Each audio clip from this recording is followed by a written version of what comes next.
Yo, get in, chop.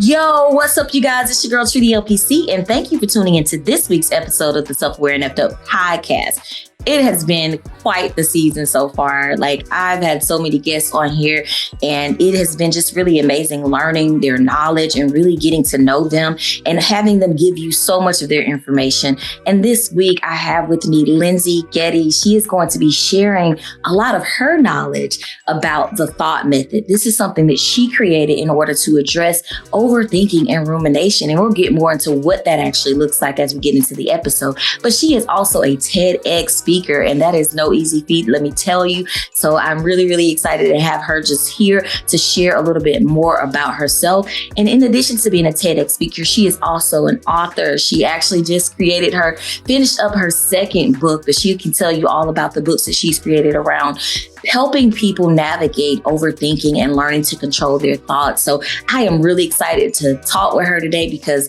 I too am an overthinker. So without further ado, please welcome to the Self-Aware and Effed Up podcast, Miss Lyndsey Getty. Hey, Lyndsey, how you doing today? I love hearing people introduce me. I'm like, yeah, that's me. I'm really big on introductions because I feel like people need to know how great they are. Like sometimes we're so down on ourselves. So thank you so much for your time, and I really appreciate your time today because what you do is so amazing. But I want to go ahead and get started by just having you tell the audience a little bit about yourself. So we're talking about why I'm on this podcast, particularly when I saw that you were looking for guests about talking about being self-aware and fucked up. I felt like, that's me. Can relate. And I thought that this was just a fun conversation to have. So I started building my self-awareness when I started going to therapy. And I fought therapy for a very long time because I believed the negative stigma around it. It was to the point where I actually got into a fight with a friend because she was pushing me to go. And I'm like, no, I refuse to go. It's only people who want to blame their parents. And I realized, no, that's not what it is. Therapy is becoming self-aware and helping you to get to a better place in your mental wellness. But before you can actually get to that place, you need to go through a process. And at the beginning is that self-awareness. And you can go through I went through a very uncomfortable stage where I was self-aware and I knew the things that I was doing were not helpful, but I just kept doing them because they were habits. So not only do you need to learn that you're self-aware, but then you need to learn how to undo bad habits and replace them with better habits while also managing depression, anxiety, maybe some traumas mixed in. The whole reason why I wanted to be on here is really to talk to you about it and let other people know that this is a really confusing and frustrating process. I don't think that we talk about it enough. And I'm more than to share any experiences, even if they're embarrassing, for me to share them because I want to help other people. Gotcha. Yeah. You know, when we get self-aware, a lot of our life changes because there are a lot of things that we do that are embarrassing and things that we may not want to share with people. But I think sharing is so important because people don't realize sometimes the things that they're also going through. And I really love that you highlighted your thoughts about therapy. I feel like that's coming up a lot more this season in terms of people's kind of like misconceptions about it, you know. And so I'm glad that you also spoke about that. But I want to know a little bit more about kind of how did you get into like this overthinking kind of thing, like becoming self-aware and then being the person that like created this whole thought method where you help people just really get into trying to not overthink, because that is difficult. Yeah, thanks. Yeah. It was not my planned trajectory. So I am actually expert in European data privacy and commercial contract law, and I review and negotiate contracts for SaaS companies. It's a very niche field, so like I'll have SaaS companies reach out to me and ask me like, "What's your price?" to come and work for them to negotiate contracts. It's those terms and conditions that you scroll through and just press accept. I write those. Oh wow! But for business to business, not business to customer. And in my career, early in my career, I started doing incredibly well. And I put myself through college. I'm a first generation college graduate. I put myself through college, working full time. I get this job. I'm doing exceptionally well, but I just was not like, something wasn't right. Something was not, it just, I don't know. I just had this feeling something wasn't right. Something wasn't okay. And I was drinking a lot and I was working a lot and I wasn't really focusing on myself. I was only focusing on getting to a director level position at a Fortune 500, which I did. And my second week there, I remember looking out of my cubicle and thinking like, this ain't it. Yeah.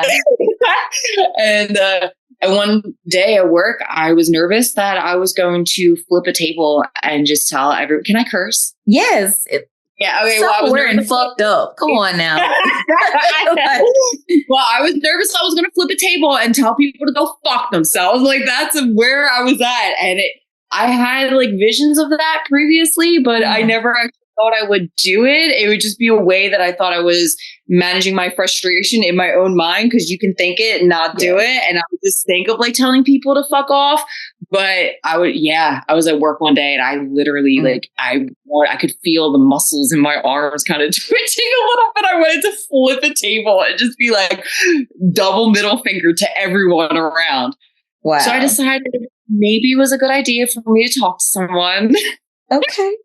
After having fought with my friend about talking to someone. And when I went to therapy, it took me about 3 therapists until I found one that I really like. Gotcha. And she asked me, she was like, why are you here? I'm like, because I'm scared that I'm going to beat the shit out of somebody and end up in jail because I'm like temporarily fucking angry, but I'm just real fucking angry. I'm just like, and it didn't, I was aware enough to know that it didn't feel natural, but I wasn't aware enough at that point to realize that me feeling that much aggression was a outward expression of the inner turmoil that I had. And the inner turmoil was that there was so much that went on in my life, especially my childhood, a lot of trauma that kept me away from myself, because people talk about like surviving and thriving. I was in survival mode. Like it would be like, if there was like a noise, I would jump. My friend, we were at a bar and she like smacked my butt like as a joke. And I turned around ready to like punch her in the face because I was just so like, even like men that I was dating, like they would touch me and it would be like, I would like jump a little bit and they would say like, I feel like I'm about to cry, because even recalling it is just so sad to think about where I was at, but I was just so far away from myself. Yeah. And it forced me, like at first I did yoga, meditation, journaling, working out. I lost 40 pounds. I've been maintaining a 40-pound weight loss for 10 years. Oh, wow. Because I was doing everything to not go to therapy. I'm like, let me just journal. It'll make me feel better. I heard it'll make me feel better. And finally, like I just had to go. And in therapy, I realized that it wasn't normal for children to run and pee in fear of daddy. And that I was told that I had one of the worst cases of childhood abuse that multiple therapists have seen. Like I would have to ask them, like, please don't cry. And my therapist asked me like, why are you asking me not to cry? And I said, well, because to me, that was a normal occurrence in childhood. But then seeing you crying is making me realize that it wasn't normal. And then not only do I feel upset about the childhood that I didn't have, but then now I feel stupid that I didn't know any better. But then how was I supposed to know any better when I was being taught by the parents who were the ones that were abusing me? Right. So it's like a whole little twist and turn, and it's very confusing. And I feel like that's what self-awareness is, just a big, huge confusion and pile of, for lack of better phrase, it's a huge pile of shit that people just like kind of hand over to you. Like, oh, you're self-aware now. So I wanted to help people to not be so lost and confused, because I think the confusion can be the worst part to the entire process of what people call healing. which I refer to as just coming back to yourself. You're literally coming back to yourself. If we were taught how to embrace our own uniqueness and how to listen to our own thoughts and our own wants and needs, then we wouldn't be going through this mass healing that we're going through now. And I want to help. And I try to write the books in a way of like a conversational tone, like, hey, I've been through this. I know that it sucks. So I want to help you the best that I can. And I actually got a review on the book, and the woman said, I think I'm about to cry in this. I just said, I'm just going to let it happen. Yeah. I have a woman who left a review, and she said that she loves the part of the book where she said she appreciates the book meets you wherever you're at. And that's where what I'm all about. Like, you need to meet yourself where you're at, and say you are self-aware and you are aware that you're doing something that isn't helping you. Like, say you're drinking more than you should, or you're watching quote unquote too much TV and you're not sleeping enough, and you're aware of that, but you're not sure of how to change it. It can make it so much worse when there's so much pressure to change it. So I'm here to say, hey, like, it's all right. Like, yeah, you're aware of it, but that's where you're at right now. Like, you're just not ready to change it, because that habit that you're doing that's not helping you is helping you somehow. And becoming self-aware is building upon your self-awareness to realize how that's hurting you. So then you can change that habit. But we can't go from 0 to 100. We have to meet ourselves where we're at during the entire process. It's very frustrating. I get frustrated with myself a lot. Yeah. No, I could definitely feel you there. Like, I mean, I definitely struggle a lot with like coming into awareness of something and then like ruminating over it over and over again. Like, I feel like that is something that I struggle with because I can't let it go. And then I start to feel the stress in my body and it just builds up. And then, I was like, last night I was over here checking my blood pressure because I was like, what in the heck is wrong with me? Like, this is not my normal kind of thing, but it's been a hectic week. And I had to kind of like really start to do what you were doing, using some of those coping mechanisms. And I was like, none of this shit is working. I'm going to have to just go to sleep and try again tomorrow. But if you can't sleep, because if the thoughts don't turn off, then you can't go to sleep. And then when you don't get sleep, then you're tired and aggravated. It just makes it worse. I took a nice little Xanax, so I was able to eventually go to sleep. But sometimes without medication, oh no, it's not happening. I'm going to lie there for hours and hours just thinking about all the shit that I did today, all the shit I need to do tomorrow. And it just kind of never stops. And you created a book on this, like helping people do this. So help me, because I'm tired of having to pop a Xanax when I'm feeling stressed. Well, and just a little side note too, I'm writing a book called Sleep Not Think, and it comes out on March 11th, which is National Nap Day. Oh, wow. So I will have like specific tactics in that book to help you sleep and help people with CPTSD, PTSD, help with their night terrors. I self-cured my night terrors. I haven't had one in over 3 years, which is amazing. Wow. It's so nice to not really wake up like punching and screaming in fear. It's really, it's lovely. It's a lovely life. So just to go back to like the Xanax thing though, I would do an only as you need Xanax. I was having trouble. And then the next day, so I would take the Xanax and it would clear my mind of all thought. And then the next day when I was trying to sleep, I would try to go back to that feeling, like remembering what it was like to clear my mind of that thought. And I used the feeling that I got from the Xanax as a guide to help me get that feeling when I was not taking the medication. And you can indeed, in fact, do that, because I can get there now without the medication.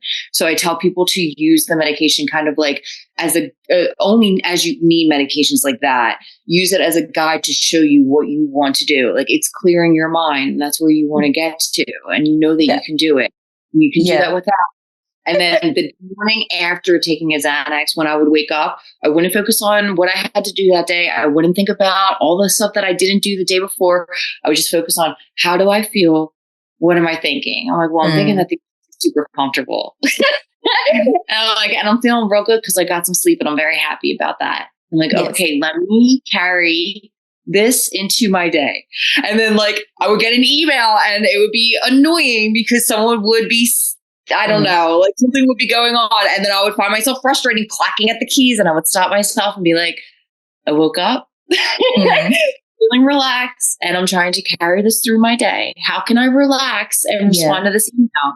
I'm like, well, right now I can't at this moment. Do I need to respond to it immediately? No, I don't. All right, I'm going to take an hour before I respond. Maybe I'm going to go make some coffee, or I'm going to go do the dishes, or I'll go for like a walk. Gotcha. So that's something that like I tell people is like you can calm your thoughts by like calming, just asking yourself like grounding yourself, I guess. Like, is this something that needs to be focused on right now? Is this something that if I'm thinking about will make any change? Is there something else that I can think about that will make a more positive change? For instance, like when I'm writing books, if I think about, say, a relationship I'm in or an argument I got into, I'm like, is there anything I can do now? It's like, well, no, I need to let it rest. Well, what can I do now instead?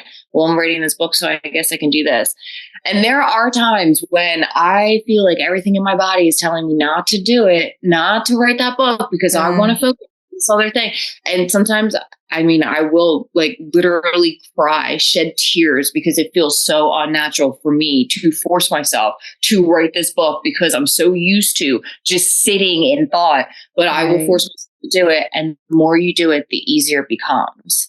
So you just want to pay attention to how you're feeling, and are you like, am I physically able and capable to write this book? Am I physically able and capable to go to the gym? Yes. Okay. I don't feel like doing it, but my feelings are not facts, and my feelings are there to protect me. And I don't feel like doing something because I want to be cuddled up and cozy and comfortable, but that's not help me long term. So I've driven to the gym crying. I put a hat on. And I'm like crying, like I do not feel like going. Yeah, like everything in my body is telling me not to go. But I did a scan. I only went to the gym once that week. I need to go. I know that going will make me feel better. And I just wear a hat and I wear big headphones so people won't talk to me. Hopefully, sometimes guys still do. Of course. I'm like, bro, read the room. Right. They don't. Yeah. But like and even sometimes like just getting out of the house, going for a walk around the block, getting out of the house, just stand outside for a couple minutes. And it's just getting that to help you get out of thought. But going back to your actual question, I told you I ramble, so please. No, that was a lot of good stuff there. I try and like throw as much as possible into like help people because it's everyone's at their own starting place or their own place in their what we call journey. So advice is going to hit different for different people. Like someone can say, like I saw an article and it was like, this was the best advice that Katie Couric ever got. I'm like, yeah, but I don't know where she was at in her life. So I don't know how that advice is going to hit if I read it. Yeah.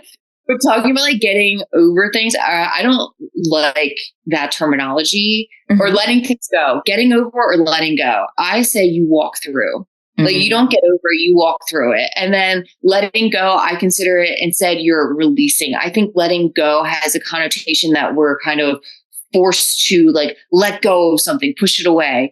But I think release, even though it's just simple semantics, I think release has a more of a connotation that you are making the conscious decision to walk through something, acknowledge and accept it, and then you choose to release it. Yeah. And sometimes I literally will stand and actively thinking about something and imagine that it's in my hand and I choose to release it. And I will stand with my arms in the air. Okay. Like feel like the power of acknowledging, accepting, and working through something and releasing that. And that's what a lot of thought management is controlling thoughts and feeling that power and empowerment that comes from it. So when we talk about overthinking or rumination, it is simply just a lack of thought management. You have not been taught how to manage your thoughts. Your thoughts are your greatest assets. They're more valuable than time or money. They determine and influence how you spend your time and money. They determine and influence how you see yourself, how you see other people. They determine your entire life, your thoughts, but we're not taught how to manage them. So then people are letting their thoughts run wild, understandably, because they don't know. Some people don't even know that they can control their thoughts. They don't know. They just go talk about that. Okay. Yeah. And we're all at different places. So like you're allowed, like if you have like a messed up thought, say I had a thought right now, it says like, you're ugly. I can be like, yo, what the hell? Right. Like that's not nice. Why would I think that? Why would I think that? Like, you're allowed to question that. Like, if you have a thought in your mind, like if you're trying to do something and like your mind, your inner voice is like, yo, you're going to fail. You'd be like, what? Like, why would I think that? Like when I was doing the TED Talk, it was my first time public speaking. So there is a likelihood that my thoughts are going to run more wild than previously because Absolutely. Yeah.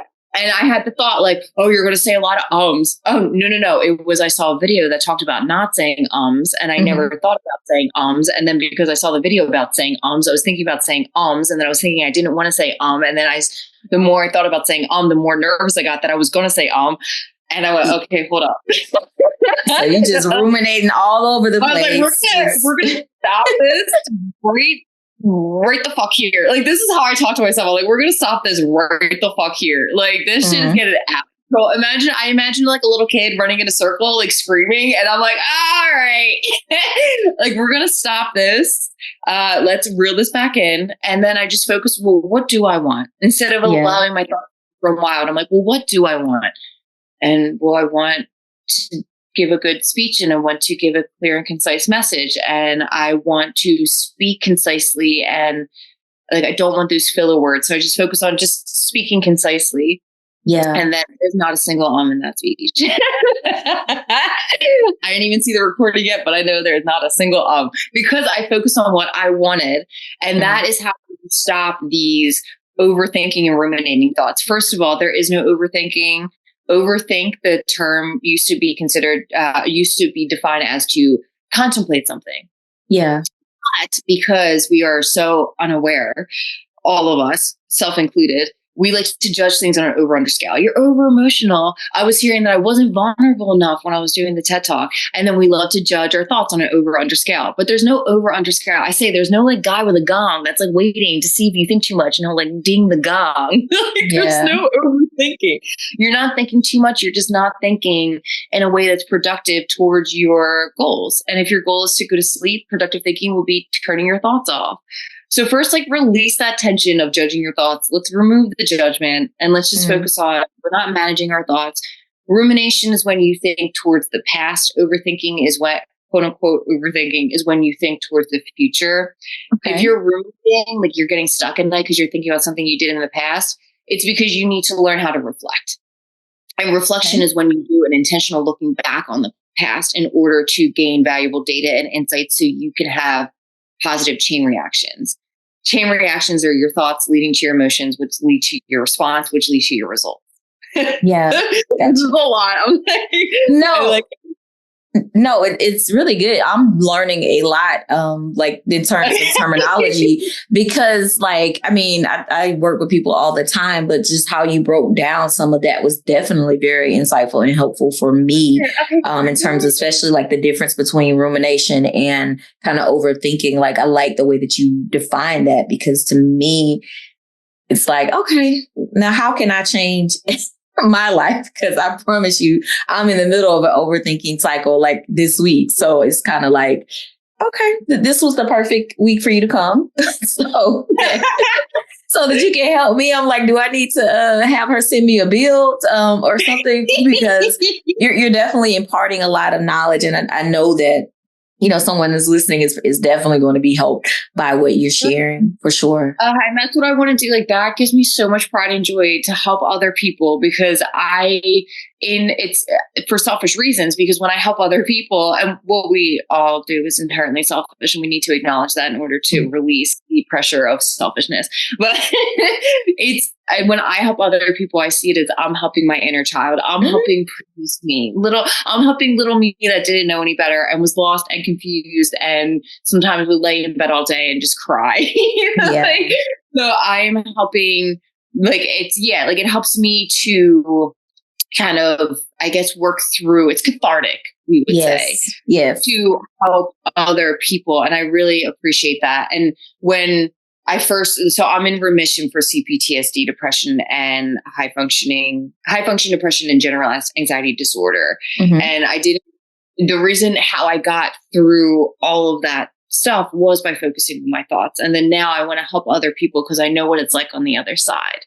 And for overthinking, there's something called ironic process theory, that what we focus on, and it came out in the 1940s, they did studies, and It's called ironic process theory because it's ironic that what we don't want to think about, we will think about. So if you say, don't think of something blue, you'll think of something blue. And then because don't think about it, you're thinking about it. Mm-hmm. So with overthinking, you don't want to say that you're overthinking because then you're just going to be thinking. And if we're doing something over, then what do we try and do? We do it under. So then if you think that you're overthinking, then you're just going to try and stop thinking, which is going to have you thinking more because you're thinking about your thoughts and the thing that you don't want to think about. And then you're now thinking about the thing that you don't want to think about because you don't want to think about it. And then you're thinking about how you don't want to think about it. And you just get stuck. Yeah. Sounds like my life every day. Yeah. You want to close that book, put it to the side. And instead of thinking that you're overthinking, just think like, okay, I'm not thinking about this productively. Like, well, why am I not thinking about it productively? Well, I want to go to sleep. So thinking at all in this moment is not going to help me get to that goal of sleep. Yeah. Okay, well, then what can I do so I can go to sleep? And it's like, well, like I like doing, like it's called dot to dot, which I'm actually going to include templates in the book that I'm writing because I love them. You just connect dots and make pictures, or you can focus on your breath. I say sleep, not think, which I can't say it like too many times in a row, or I actually start getting really tired because I repeat that in my mind. Like I have my mantra, like because I'm focusing on sleeping, and sometimes I'll just say sleep, sleep, sleep, sleep over and over and again in my mind, and it will make me feel tired. Yeah, because I'm not. It's kind of like watching. They say like count sheep instead of count.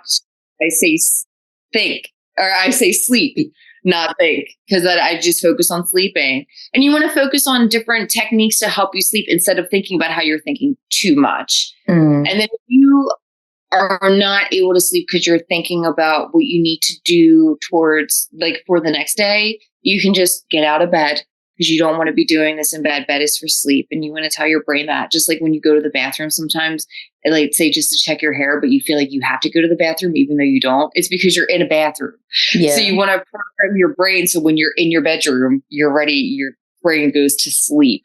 So if you're having trouble sleeping because you're thinking about what you need to do the next day, I would recommend getting up and taking control. How can you control that situation? Well, you're not going to start doing stuff now because you need to go to sleep. But what can you do? You can write a list out of what you need to do so then you have everything organized. And maybe is there something that you can do real quick in like 1 minute to help you get ahead of that day? Like, are you planning to do something? Just post it real quick and then schedule it. And then go to sleep and be like, all right, I did everything I could to make my day tomorrow as easy as possible. Now it's going to be easier for me when I have quality sleep. So I need to go to sleep. And then you're just going to lay there and instead of trying to force sleep, you're just going to be like, we'll get to it when I get to it. And that will likely help you go to sleep more than anything else. Yeah, no, that's definitely true. I do that. Or like that is one thing I do. Like I just put it on like a to-do list. Like, because if it's something I'm thinking about and then I'm afraid, I start to be like, oh, I'm going to forget that I need to do that. And so I have like a running to-do list on my phone, and I get so much satisfaction from taking things off of that list once I have completed it. But like, that's one of the things that I will do, just to kind of get it out of my head before bed. And then like journaling, I like to get everything like out before I go to sleep. But yeah, I love all of the things that you've highlighted. And when it comes to like changing the kind of moving from the idea of overthinking to just, reflecting and really spending time with I'm just not thinking productively. Like there's no over or scale. There's no judgment here. I'm just not thinking productively because I wasn't taught. And there's a lightness that comes with that. Like, and this is a lightness that I remember when I was in therapy. Like my therapist, she would say something and I'm like, oh, so like it's not as bad as I thought. It's just because I didn't know any better. And then now I know better, and I'm still going to do that bad thing because I'm self-aware and fucked up. Right. But then I'll figure out why I'm still doing that bad habit, and then I can make it a positive one. But first I need to figure out why, like how is this habit benefiting me? And bad habits, or quote unquote what we label as bad, just negatively impactful habits, can benefit us. Like if we're self-sabotaging in relationships, we're pushing people away, but we're keeping ourselves safe. We're pushing people away, but we don't have to be vulnerable. Vulnerability is so freaking scary. When someone says just be vulnerable, I'm like, I don't think you've been a vulnerable day in your life, sir. Like, it is nerve-wracking. Yeah. But kind of speaking of vulnerability, like, you've already shared so much about your journey in terms of like how you identify with self-aware and effed up. I just want to still kind of go there with you and just ask for another example of kind of how you identify with the idea of being self-aware and fucked up. Okay, so I'm going to give, and I wrote this in the book and I said, like, I'm embarrassed to share this, but for the benefit of reading. And I actually made this decision to myself that for me to be, trying to live my life as authentically as possible, which can be very difficult to do with all of this influence in our environment. But I decided that I reverse engineered my life. And I decided when I'm 80 in a rocking chair on a porch, apparently, I'm going to look back and be proud of myself when I was as authentic as I possibly could be. And it can be difficult now, but I am going to share with people. I just made that decision and it feels good. So yes, and I'm trying to make sure I don't overshare. Okay. Because it's like for the benefit of teaching. But for in Overthink, I share an example of a man that I was dating and he would call women crazy. And I know that this is a huge red flag, but I really liked him. So I considered that red flag in the back of my mind. But then I still dated this man and he had a lot of positive qualities. But then he started calling me crazy and it was just done. I'm like, I can't do this. But then him calling me crazy really triggered me, like hard. Like really, really hard. Like I started feeling like not a panic attack, but like a weight on my chest, as if like men were like he was going to go to the police. And I started making up this story in my mind. He was going to go to the police and he was going to tell them that I was crazy. And then the police were going to come to my house and they were going to take me away and they were going to commit me. And then this man was just going to be living in my house with all of my things and he was going to have all of my money and everything. And like, I'm like, oh my God. Like I was just like, what the fuck is this? I'm like, why the fuck do I genuinely feel as if police are going to come to my house and I am going to be committed? What is going on? Like, and then so I had that self-awareness, but as I'm talking about this, I can like feel it in my stomach because it's just like, like it's very strong feelings and it was hard. So I could acknowledge that it wasn't rational, but it felt so real that it was hard for me to see it rationally. So of course I hit my therapist up. I'm like, hey, like, cause I don't go to therapy now because I've been managing my thoughts on my own because that's what therapy really teaches people how to do is manage their thoughts. And then they have the tools and they can do it on their own. But I do still need help because I am still learning. I'm just further ahead. I'm just further along than other people. So I contacted my therapist. I'm like, I need help. Help me with this. And I told her, I said, could it be, I'm sorry. First of all, backtrack. So I was going through all of this and I ate an edible because I'm like, I'm not comfortable. And I feel like men are going to come take me away from my house. Okay. And I started watching, I think it's Hans Schroeder Dracula. Oh, wow. Which happened to be a quote unquote coincidence. And there was a insane asylum in the movie.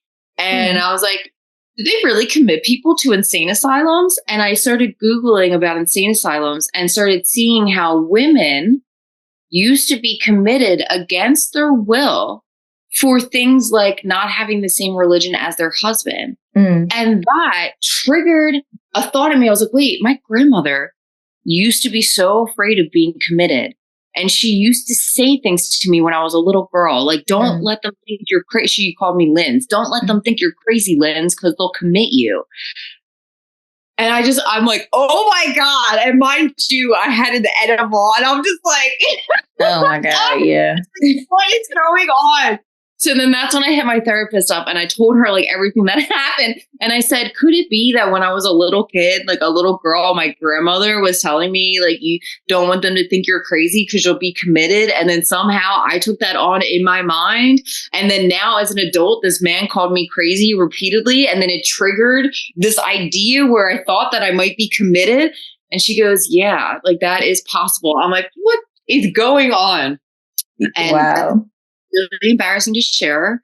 But I was on it. It was like a true fear. I could feel it. Yeah. I could feel that fear, and then rationally knew that it was. I could logically know that it wasn't rational. And then after talking to my therapist, I just accepted the fact that yes, this is something that could have an impact on me, and that is why I was thinking those things, and that's why I felt those things. And then now you can call me crazy all you want, and I'll just be like, "That's cool, bro." Probably kind of a little bit, depending on how you define it. Gotcha. No, I own my craziness. Only an insane person would do some of the things that I do for sure. But I definitely appreciate your openness with that answer. I mean, you may see it. Yeah. You may see it as embarrassing, but I think that like a lot of us overprocess and start to create situations in our head based on things we've heard from childhood. And we start to have these irrational beliefs. I think that that's like the core kind of what a lot of us do. And that drives a lot of our abnormalcy. I hate that word, but it kind of drives that for us because we get so fixated on certain things or whatever. And I'm sure the edible didn't help. So there's that. Well, no, I think that it helps. I actually use them for self-reflection and to build self-awareness. Gotcha. It like got me to the point where I was like, oh, like I was able to clear my mind and to make those connections. But then after I made those connections, I was so freaked out. I was freaked out. Where I'm freaked out. Yeah. No, see, edible for some people, you know, not saying myself or anything, but for some people, it makes you paranoid. And so like you start really, really going down that path. And that's what it was. Yeah. I needed to stop that line of thinking, that train of thought. But then so that was an example of me like walking through it. It was so uncomfortable. Even talking about it now, I can feel it in my gut. I feel so uncomfortable talking about it. Mm-hmm. But yeah, I just burped because of the anxiety. I released anxiety through because you build up like bile in your stomach when you get anxious. Your emotions are very closely tied to your gastrointestinal system. Gotcha. So yeah, they say that the stomach is the second brain, and they're actually thinking that serotonin is created in your stomach and sends signals to your brain. That's new research that they're looking at now. Read about this stuff. I love this stuff. Yeah. But yeah, it's uncomfortable. And that can be a very difficult thing, just to go through that discomfort of having these irrational thoughts and then having the pressure of needing to let them go or get over it, when what you need to do is you need to walk through it, which can be a very courageous thing to do and a very difficult thing to do, especially when you're not taught how to do it and you haven't been through it. And a lot of people are doing this alone without guidance because they are nervous to go to therapy, or they don't have the opportunity to even go to therapy. So then we have people who are building this self-awareness, which I say in Overthink in the beginning, I say you being aware of your overthinking thoughts is you building self-awareness, but you get stuck because you don't realize that really it's your thoughts are unproductive.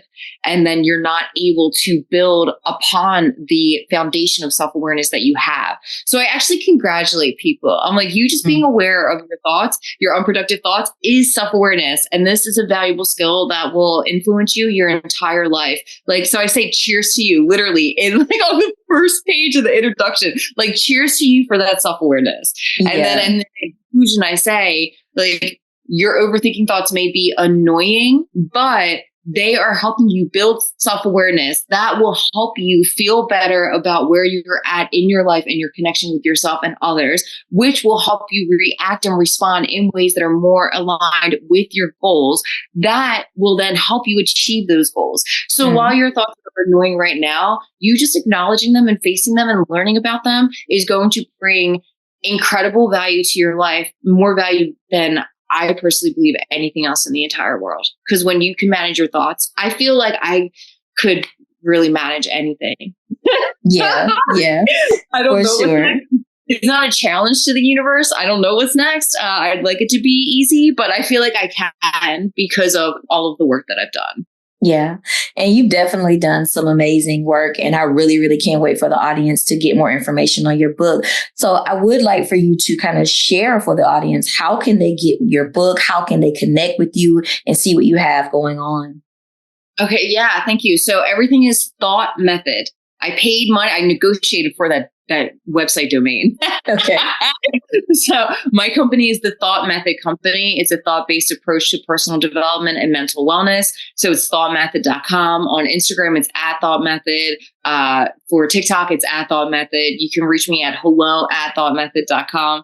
And then my books are called Thought Books. They're a series of books that focus on specific goals and you achieving specific goals by managing your thoughts. So the first one is Overthink. That's on Amazon. Booksprout, I think. Wherever books are sold. Okay. You can get it at Barnes and Nobles. I don't sell it personally through my website. I've been debating doing that, but I'm just not there yet. So Overthink is the first one. The second one is called Middle Think. That's for all or nothing thinking, which is a cognitive distortion that contributes to anxiety and depression. I saw people asking, like, is there a specific book for all or nothing thinking? Yeah. I just made it go into my editor, and all of the books have writing prompts in there, so you don't have to buy additional workbooks. I hated having to do that when I was going through it. So there's writing prompts, but I say in there, no pressure. You don't have to do them, but writing them is good. I wrote it at an 8th grade reading level, so then it can be like a light read. I took out all of the fancy jargon and speak. I'm not here to make it difficult for you guys. I'm here to make it as easy as possible. So that's how you can connect with me, and that's my book. Awesome. Well, Lyndsey, I so appreciate your time today. I really, really appreciate you. Audience, please make sure that you connect with Lyndsey. Get her books. If you're struggling with overthinking or all or nothing thinking and having trouble sleeping next year, you can get that book as well. But make sure that you guys connect with Lyndsey. Also, make sure that you guys follow me, Treaty LPC. All the information of how you can connect with both of us will be in the description of this episode. You can also follow me on all social media platforms under the handle Treaty LPC. Until next time, be safe, be well, and make sure that you take care of your mental health.